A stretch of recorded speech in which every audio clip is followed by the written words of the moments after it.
Hey guys, Sarah Stone Love here. Welcome to my channel. If you're new here, it's all about the science and psychology of manifesting. And today we're taking another deep dive on this book, Letting Go by David Hawkins. Because according to David Hawkins, the only obstacle that we have to overcome to get what we want in our life is letting go of the emotion of desire, because it is actually the wanting of it that is blocking us from all of our dreams. Because when you're wishing and you're wanting for something and you're wishing for it really, really bad, what you're actually telling yourself unconsciously in your self-talk is, I don't have it. And the more you say that, the more you push it away.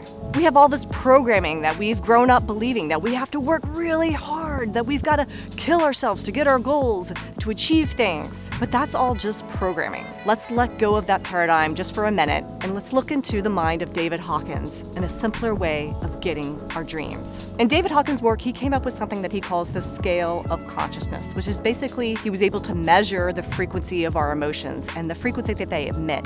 And he created this scale from top to bottom, the lower being the most destructive, the most harmful emotions, and of course the top being the most enlightened, peaceful, loving emotions. In the bottom, we have things like shame and fear and grief, and in the middle, it's more neutralized emotions like acceptance and willingness and courage, and then towards the top is peace, love, enlightenment. David Hawkins says that most of us go through our whole life being run by this undercurrent of emotions, and we're completely unaware of it. They're running our day-to-day lives, and we end up doing things like drinking or buying clothing or eating sweet food or watching movies to try to escape these emotions that are constantly reoccurring in our life. Whereas David says if you just face these emotions and let them go and deal with the root of the problem, then you can get rid of all of your obstacles and blocks in your life just like this. If you start studying manifesting and looking to it, time and time again, book after book will tell you, focus on your thoughts, change your thoughts, and you can change the reality around you. And according to David Hawkins,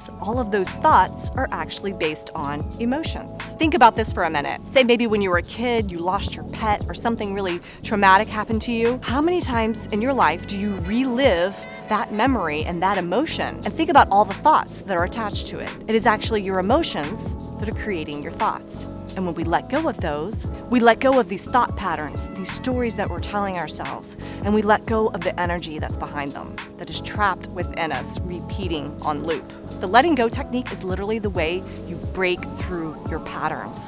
Things in your life that you've been repeating that maybe you're not happy with, that aren't serving you, and for some reason you just keep looping them. They keep showing up in your relationships, with your finances, whatever, all over the place. Letting go technique is how you can finally break free. So a lot of these emotions and feelings that we're having, which are creating the stories and the thoughts that we're telling ourselves, are actually rooted deeply in our childhood or things that happened a long time ago. So your first step to doing this whole letting go method is don't get caught up on the stories you're telling yourself or the thoughts. Instead of saying I think, say I feel. What are you feeling? What is it making you feel? And identify exactly what that feeling is. I've spent the majority of my life trying to escape these emotions, having a beer, doing something, watching TV, getting on social media. But the really cool part of this whole scale of consciousness that David Hawkins has come with is the second that you make the intention and you make the decision, I'm going to face this emotion. Immediately, you jump up the scale of consciousness to courage. Just by setting that intention, I'm going to face this emotion and I'm not going to try to escape it this time. And the cool thing about courage is as soon as you get there, that's where things start to shift. That's where you go from destructive, negative emotions into these neutral, courageous emotions. And it is one step below willingness. It's literally not our fault. Like, we have been programmed by our society, by our culture. Be happy, enjoy yourself.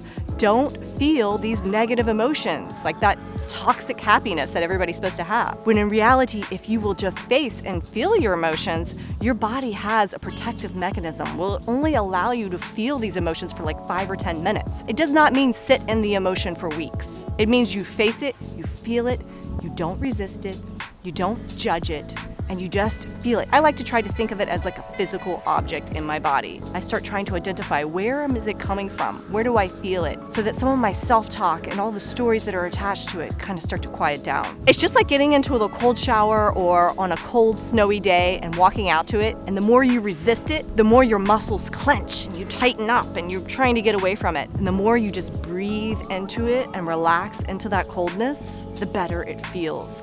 It's the resistance. It is actually just the resistance of the emotion that's making it feel bad.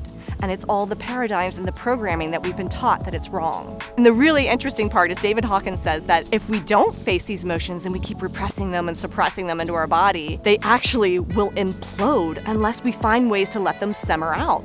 And so what happens is we start creating self-talk, we create stories, we start creating and inventing scenarios in our life to make us feel those emotions so they can simmer out just a little bit. I thought that was really interesting because now when I hear myself telling myself these stories with my self-talk, I'm like, okay, hold on a minute. That's just a story. There's a lot of power in just telling yourself that's just a story. No, I have really bad insomnia. I can't sleep no matter what. That's just a story. No, you don't understand. Like night after night for 5 years, I walked around like a zombie. I couldn't even make decisions for my children. That's just a story. That's just a story. Like when I realized that was just a story, I started telling myself a different story. I started telling myself I sleep wonderfully through the night. I stay asleep all night long. No matter what, I sleep through the night. I fall asleep quickly and I stay asleep. And I told myself that story for 20 days. I never have insomnia now. That's just a story that I was creating to let those emotions that were trapped inside of me simmer out.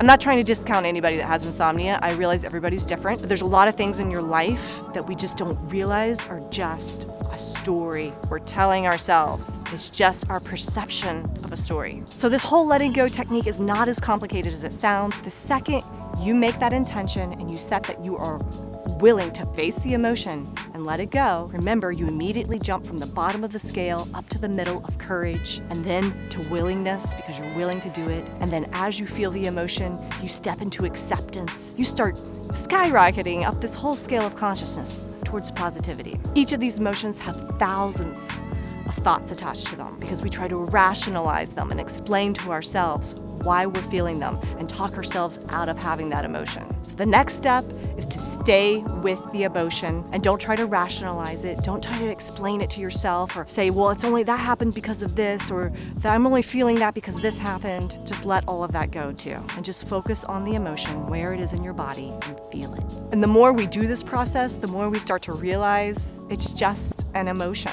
It can't actually hurt us. We stop taking it personal. We stop judging ourselves for having that emotion.